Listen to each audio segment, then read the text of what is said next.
Last. All right. So I think we're live now. Okay, welcome everybody to the first episode of iSpeculate on the YouTube channel. Gonna be meaning to do this for a while. Just been putting it off lately because I've been busy with other things. Obviously, I'm Apple Gamer 24/7. I am behind the camera. That I'm right here this time. That was just the image of what I was doing. That's just like the banner image. So now we are officially live on YouTube. Finally doing this. So in case you guys just don't know what this show is going to be about, it is going to be, sorry guys, I'm hearing myself through my headphones, but anyway, this is going to be a Apple news and rumor show. And as I started, I'm going to start recording the archive version on YouTube so I can have these for later reference.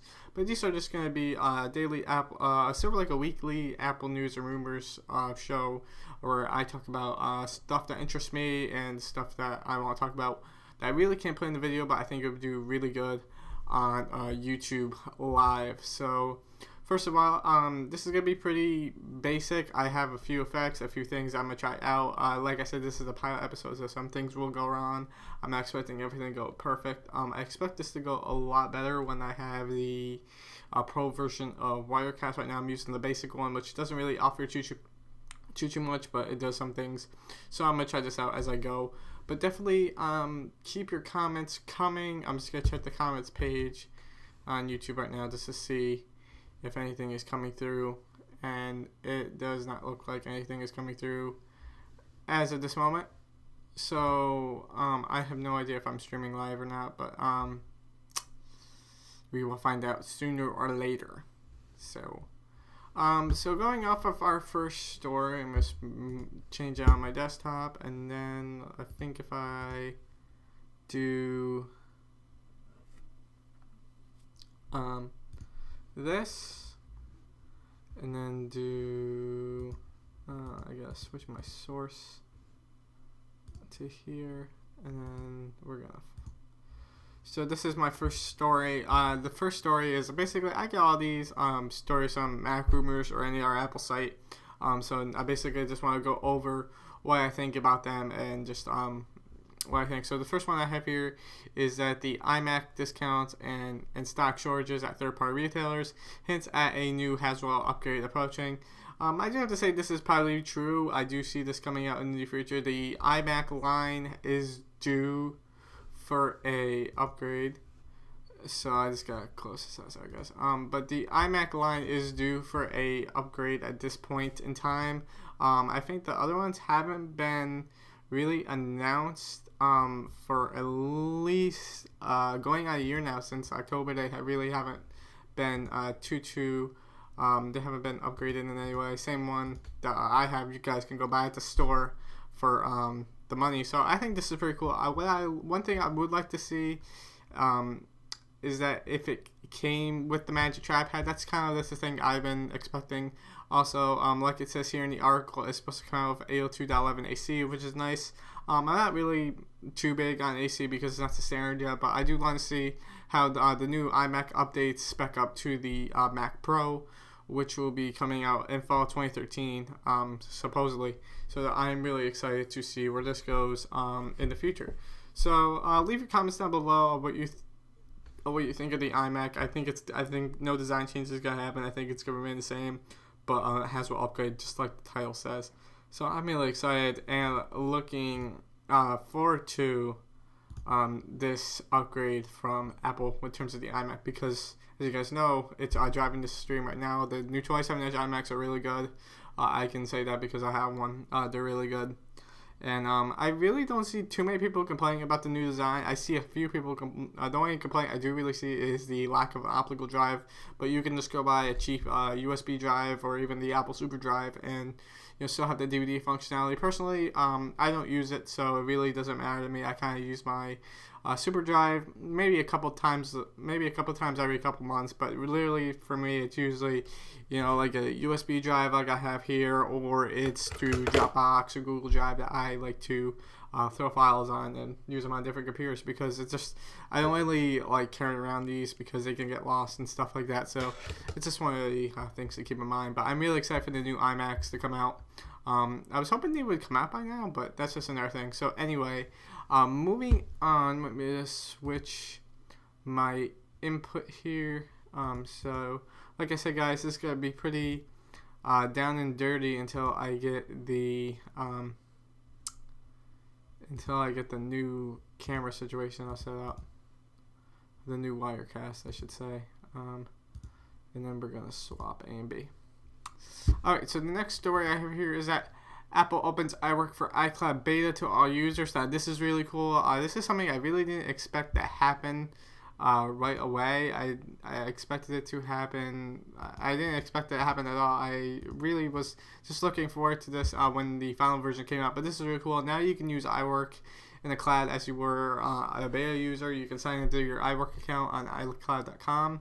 And you can start using Pages, Numbers, and Keynote as they were there normally for everybody. I really haven't been using it too much, but I did use it to print out some stuff. And for downloading documents and uploading documents to the cloud, it seemed to work just fine. No problems. The only thing I did notice is it's kind of buggy, but I'm expecting that with iCloud for iWork. So I'm really excited about this. I think this is a really good Google Docs killer. And if you guys know me for a while, I am not the biggest Google Docs fan. Every time I seem to use Google Docs, it seems to crash on me or just does not want to load in any way. It kind of just lags out after a while. So I'm really excited to see this. I hope it works better than Google Docs. But if you guys do want to check it out right now, just head over to iCloud.com and sign in with your Apple ID, and you will be all set and good to go. So this gets my seal of approval. The one thing that I am wondering is that I know iCloud.com, at least the beta version, got a update to look like iOS 7, and I want to know if that's going to come out the same day as iOS 7 or not. But I'm really excited to see how this comes out in the future. So, you know, if you guys have any other iWork, sorry about that, guys, my mic goes in and out once I switch the inputs around. But if you guys have any questions on iWork for iCloud, just leave them down below, and I will be happy to answer them for you. So going back to the Safari browser here, this would be so much better if I had my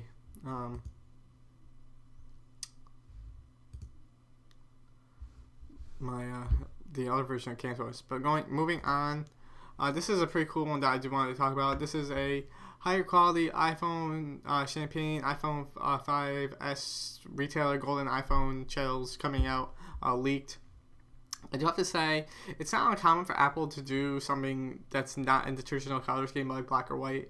I don't know if you guys knew this, but back in I think the 90s, Apple had a flower power hippie iMac. It was crazy. If I can find a picture of it, let me see if I can find a picture of it to show you guys. But the thing for it is just, it is so not what you expect from Apple. It's totally just not what you expect from them. It's kind of like a WTF, but it's not common for Apple to do this. For me, seeing a gold iPhone 5S is not common, or I should say champagne, but I don't understand what the big deal is about it. I mean, it's just a color. I mean, you don't have to buy it if you don't like it, but let me see if I can find a picture of this flower power iMac.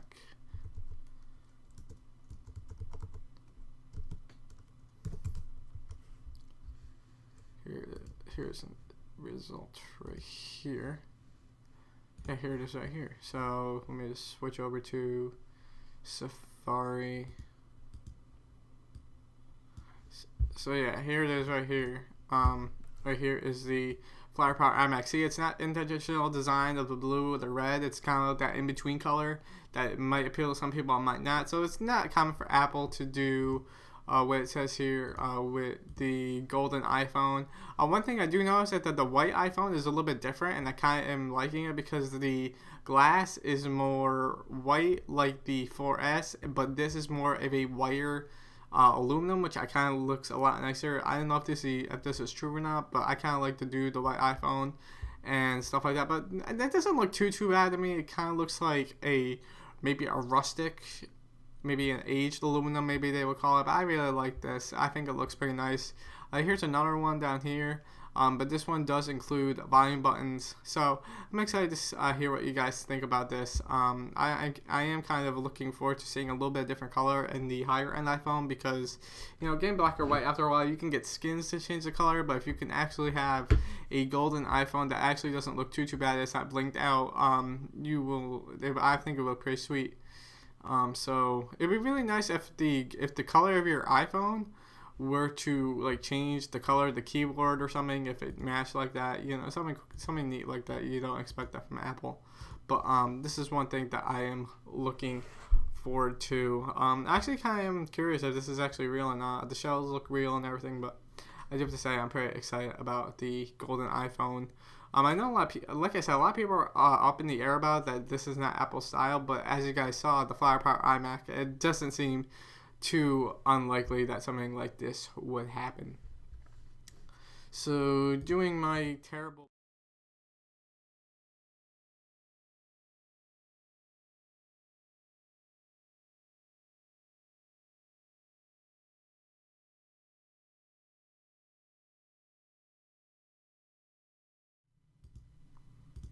Alright, so back to everything that's been going on. So the next thing we have to talk about is spending on iOS and Google Play games are now 4 times a handheld gaming console game sales. So this is pretty interesting to me. I really don't play portable console games like a DS, or I don't know if it's called a DS anymore, a DS or PSP or anything. I don't like that. To me, the iPhone or iPad or iPod Touch works just as good and just as well. And the one thing that makes me buy more iPhone-based games compared to, let's say, a DS or PSP is that finding the games. Finding the games can be so difficult at times that going on the App Store or going on the Google Play Store, searching the game and just hitting a button, it charges to my credit card. I don't have to go out. I don't have to go searching for the game. If the game doesn't have it at one store, I don't have to drive all the way across town to get to another one. So this is really nice to see. I really like this. I really think Nintendo should really consider developing some small games for iOS. But I do see why some smaller developers don't want it, or why Nintendo doesn't want it. I think it's because the App Store is more for a independent community rather than Nintendo, who's more of a big player. And if a Nintendo game came out in the App Store, I think what would happen is that game would stay on the top 10 paid list for I want to say like months to maybe even a year, because the games are going to be so popular with a lot of people. So I think that's why Nintendo's a little on the fence about developing for iOS. But if they wanted to do like a small game, maybe a franchise that's maybe not doing so well, and put it on the iPhone, see how it does, and then maybe based on those results, maybe put through more popular titles on iOS or Android, I think that would be pretty cool as well. But I'm excited to see this. Like I said, I'm not a big console gamer, a handheld gamer. I'm more of an iOS gamer. So these results are not really too interesting. Just going through the comment section on Mac Rumors, it says, Nintendo, you reading this, develop for iOS and save yourself. I have to agree with that, because Nintendo is losing quite a bit of money on the Wii U, more than I would expect for them, because I thought the Wii U was going to be pretty big, but I guess it's not as popular as the original Wii. But I think if Nintendo did put a game on iOS, I think it would save them a little bit. So, just something to keep in mind when you're thinking about this. And if you guys do want to see a more updated version of the chart, let me just bring that up here. So this, you guys can see what the change is in these charts here, if you guys want to see a more detailed look. But these results aren't really surprising, because I don't really see too many people playing handheld console based games anymore. I really do see more people playing the iOS games. And what's great about the iOS games too is that mostly everybody can play them. I found a lot of people with the DS or the PSP, it's kind of hard for them to get used to it, but having the motion gestures and the swipes and everything is so natural on the screen compared to something that you do with a controller where you need some hand-eye coordination, I think opens the door to a lot of players as well. So also keep that in mind when you are wanting to play a handheld game versus an iOS game. So keep that in mind as well. So going back to the picture-in-picture, like I said, these are pretty bad, I know. keep doing the wrong one. Here we go. And source B is going to be the FaceTime camera. And while we do this, let me check the YouTube. Let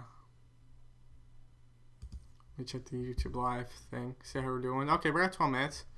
Let me see how we're doing live for you guys. That's probably got echo a little bit. There we go. No comments or anything, which is kind of disappointing, but oh well. So yeah, taking a quick break here before we get into any other news. I just want to kind of give you guys this little more of an explanation of what I want to try to achieve with this new YouTube live streaming thing. Like I said, these are just going to be videos that you can just watch. There's really going to be no editing to them besides the terrible Wirecast effects. But basically what I want to do with these is I want to just make these videos as sort of like fun videos. I don't want them to be highly viewed or anything. I'm not really focusing on highly views. I'm just doing it for me because I always wanted to do this type of video. But things are going to be changing. For right now, I'm just using the standard FaceTime webcam built into my computer along with the blue snowball mic. As you guys see in a lot of my other videos, I use that mic quite a bit for my live streams or my voiceovers. So I'm definitely going to be sticking with that for a while. But some things I want to change just to give you guys a little more sneak peek, and some things I'm willing to try out. And if you guys have any suggestions, just leave them down below in the comment section. So let me try something right here. So one of the things I do want to try for this is I want to get a dual camera system. The camera system that I want to use is I want to use something that is like a firewire camera that can sit right here on the desk, and it'd be good quality HD, and it can face me, not necessarily like this, but from an angle. So you're looking at me from an angle. Maybe you'll see this half of my room or something like that, and I have a the blue snowball mic or an iron mic hooked up to it, so I can record a video off of it, and that camera will only be used for YouTube Live. The one thing I do want to try out with this is I want to try the other versions of Cam Twist to see if I can make lower thirds, or if I can time effects, or resize my picture window for picture-in-picture, because I know some things like the graphics and everything do get cut out some of the time, so I do want to try source some system like that. Another thing I want to try is I want to get some better lighting. I know lighting is my worst enemy in my videos, but I'm willing to try and experiment with a few different things. I know at the end of this year, maybe close to the end of the year, my parents wanted to redo the carpets in all of the bedrooms, including this one. So maybe during, they also told me during that period if I wanted to add anything or rearrange my room during that time, that would be the time to do it, because all the floors are going to be ripped up, the rooms are going to be a mess, so it would be perfect time to paint, add lights, rearrange furniture. So that's something I'm also keeping in mind as well. And I'm also looking for paint color suggestions, believe it or not. So if you guys want to definitely check, give me some recommendations on paint colors. That would be pretty cool. So this is just a quick break in between the action of iSpeculate. If I had any comments during this time as well, I would be answering comments via YouTube Live. If anybody had any comments rolling in the stream, I would answer them. If they were Q&A or somebody has a tech question, I would definitely answer it. But for right now, these are just sort of mess around type of things. So yeah. Let me just see how much time we are at, because I kind of want to, I don't want to keep these short, but I just want to, manage my time. All right, we're at 16 minutes. All right, cool. All right, so we're going to move back into this little show that we have going on here. So I might try this for now, and if you guys have a problem with it, or actually I might just switch these two to say something. So you know what, we're just gonna do full screen because you just need me. But okay, so here we are. We did this one, we did this one. Okay, so we're on this one. Now this one I'm a little bit skeptical about. This one is sort of iffy with me. I know there's been a lot of stuff lately saying that Apple's going to create a cheaper iPhone, maybe an iPhone 5C. something like that. But I do agree that a cheaper iPhone will probably come out, but the one thing is by now, with I've seen it with the iPhone 5, the 4, the 4S, the iPad, when these leaked parts come out, you more than see by now the back shell, and from all I'm seeing is some really bad box art, as you can see right here. This is be an example of the box art. Let me give you guys a little bit of a zoom in look. So this would be an example of some bad box art for the cheaper iPhone, supposedly the 5C. But the only thing I'm a little bit skeptical about is that by now you would normally see a screen and possibly a digitizer attached to the shell. But a lot of people are saying that these lower cost, these plastic shells for the iPhone 5C are authentic, they're Apple approved, and to me, I'm a little bit skeptical about that because I kind of wanted I would usually see a digitizer by now. So that's the one thing I always am curious when I read something about the iPhone 5C. Another thing that also is also worth noting here is that the 5C name, when it first was sort of like published on the internet, came back as a fake. So I don't know why the name iPhone 5C is also in there.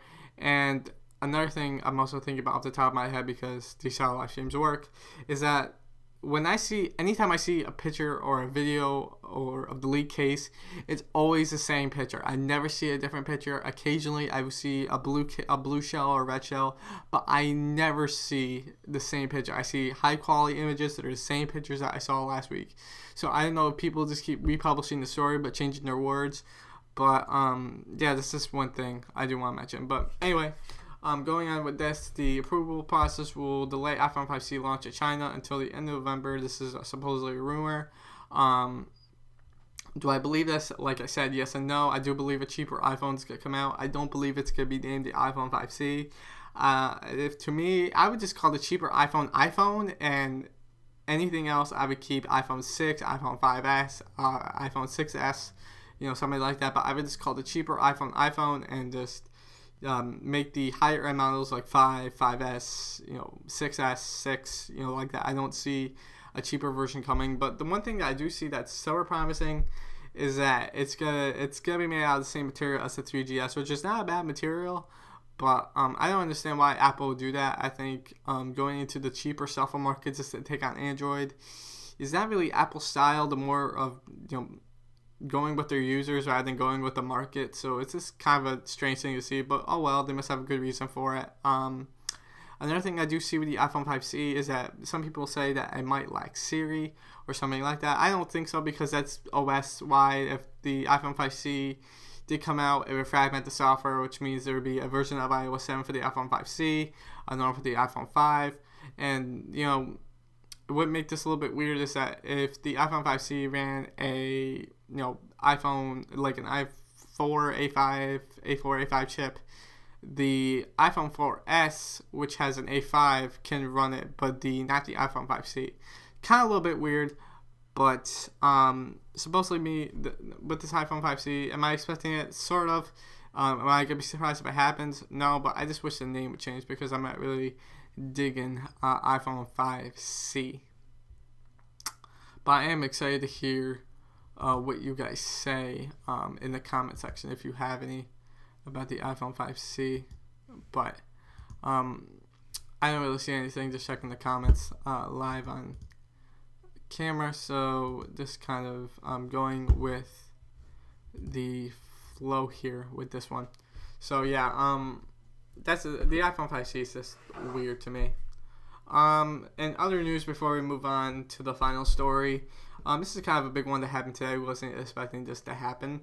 But Microsoft CEO Steve Ballmer says he's retiring, and I think beginning of next year he's going to start leaving the company. I have to say, it's kind of good and bad for Microsoft. It's good that he's leaving, but in the bad, but it's bad that they had to find a new person. And with tech companies, like when Steve Jobs died, they didn't know if Tim Cook was going to be the right person. So I think the same thing is going to happen at Microsoft. Is the next person going to be more is going to be the handle of Microsoft. Did they know the company as well as Steve Ballmer did? Because Steve Ballmer was there from the beginning.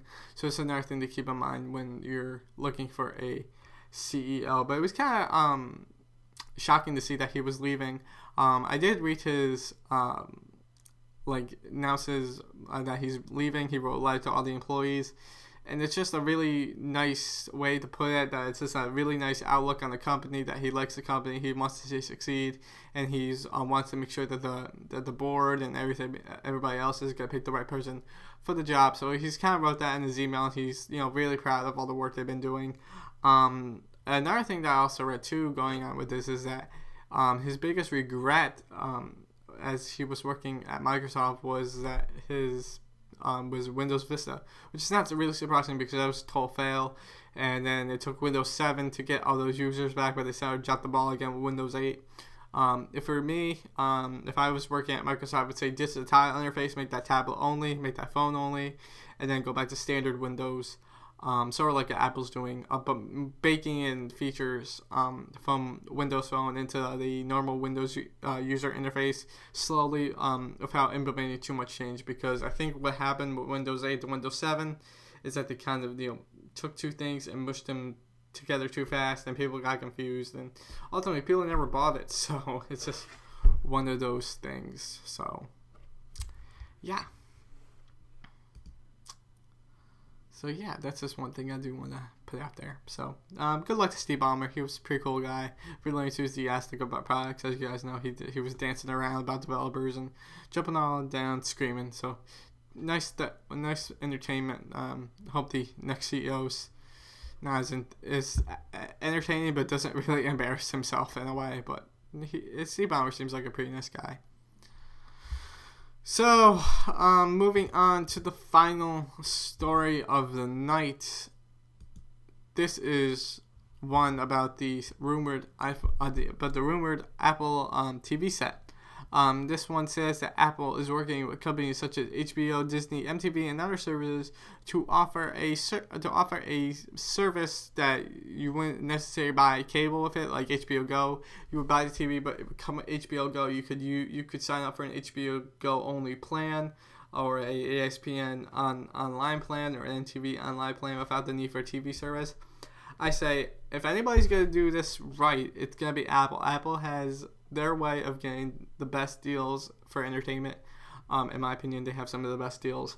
So if Apple can pull this type of deal off, I think it'd be really cool, because I've been wanting something like cable only through the iPad app or either the web browser. I've been waiting for a plan like that. I think a lot of people will jump on it, because if you're somebody like me, I don't like to sit down and watch cable. I like to sit down at my computer where I'm always connected on the internet working, have an extra monitor hooked up to it, and just throw my browser window with the TV on there. I have it playing in the background, every now and then stop working, put it on the main monitor, make it full screen, eat dinner, have some lunch or something, and not have to worry about boxes, or if my box goes out, I have to run and get a new box and I'm out for TV. It's all based around the internet. As long as I have an internet connection, it would work. So that's just one thing. The HBO Go plan, I'm really excited to see if they can pull that off. That'd be really cool. I think HBO Go could get away with charging. I think on cable service, I think it's $10. I would be more than happy to pay $10 a month just for HBO Go. I think that would be really cool. And plus, I usually watch all my HBO through HBO Go anyway, because it's so instant.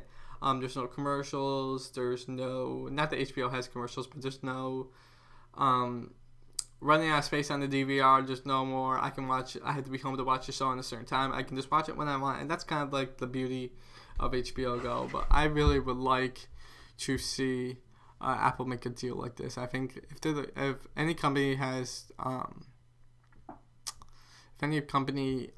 could do this, it's Apple with their iTV.